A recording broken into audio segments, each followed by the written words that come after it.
think you need weights to build big shoulders? Well, think again. I'm going to show you one very simple and very effective shoulder workout, and all you need is a band.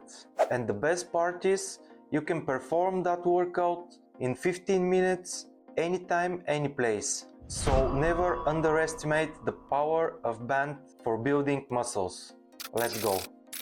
The first exercise is front raises. Front band raises are a front isolation shoulder exercises that targets the anterior, or other words the front head of your shoulders, and we will use resistant band instead of weights. With the band, resistant increases as it stretches. That means that the exercise is easiest at the bottom position and hardest near shoulder height.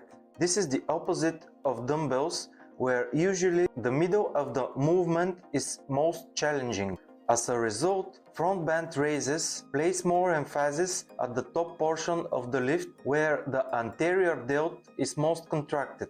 This makes them especially effective for improving control, stability, and peak muscle contraction. To perform the exercise correctly, you stand on the band and hold the ends with your hands. From a stable upright position, you raise your arms forward to about shoulder height, keeping a slight bend in the elbows. The movement should be controlled, especially in the way down.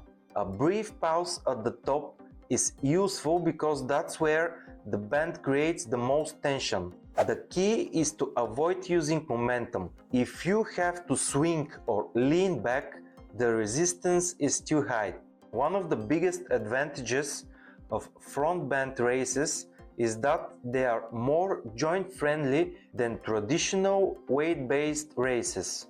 Because the resistance is lower at the bottom, where the shoulder is in a more vulnerable position, there is a less strain on the joint. This makes the exercise suitable for high repetition work, warm-ups, and even rehabilitation contexts when done properly. We continue with lateral band raises. This is isolation exercise that targets the lateral or the middle head of your delts. The goal of the movement is shoulder abduction, or lifting the arms out of the sides while maintaining a constant tension throughout the range of motion. Compare the dumbbells, the bands changes how the muscle is wrought, which directly affects how the exercise feels and what it emphasizes. Again, with the band, tension increases as the band stretches, and you need to have a proper band so you can perform a good quality reps. To perform the exercise, you typically stand on the band and hold the ends or handles in a crossed position in each hand. For an upright stable position, you raise your arms out of the sides until they reach about shoulder height. A slight bend in the elbows should be maintained throughout to reduce joint stress and keep consistent tension on the muscle. The movement should be controlled both on the way up and especially on the way down. A short pause at the top is useful because this is where the band provides the greatest resistance. One important technical detail is arm path. Instead of lifting directly out of the sides, it's often more effective to raise the arms slightly forward in the scapular plane. This position is more natural for the shoulder joints and improves lateral deltoid engagement while reducing unnecessary stress. Leading with the elbows rather than the hands also helps maintain proper mechanics and keep the focus on the target muscle. Common mistakes include using a band that is too heavy, which leads to compensations such as swinging the body or shrugging the shoulders, and this shifts the weight away from the lateral deltoid.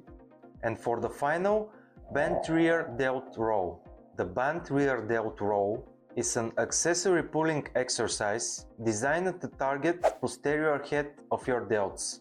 It combines elements of rowing motion with shoulder horizontal abduction, allowing you to train your rear delts in a controlled and joint-friendly movement.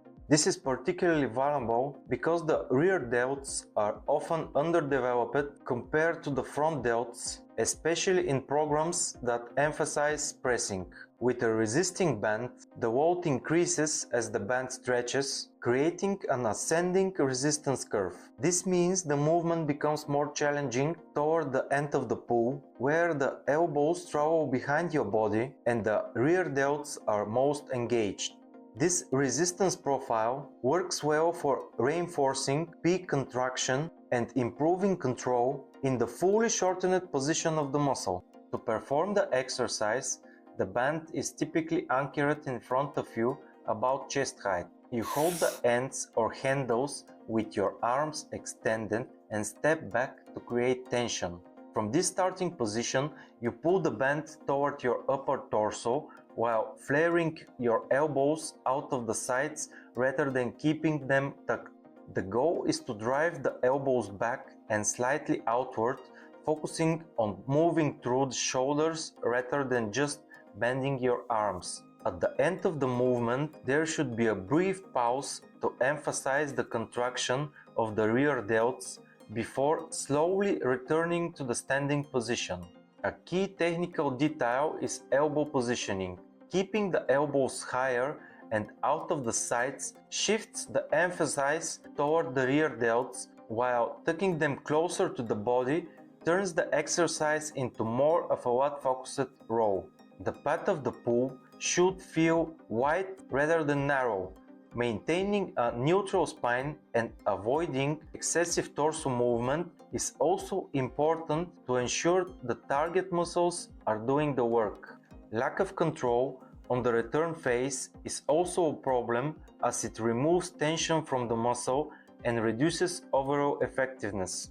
Perform each exercise for 3 to 4 sets of 12 to 15 repetitions, resting about 30 seconds between sets. And of course, you can adjust the sets and the reps according to your current fitness level. Keep going, and I'll catch you in the next one.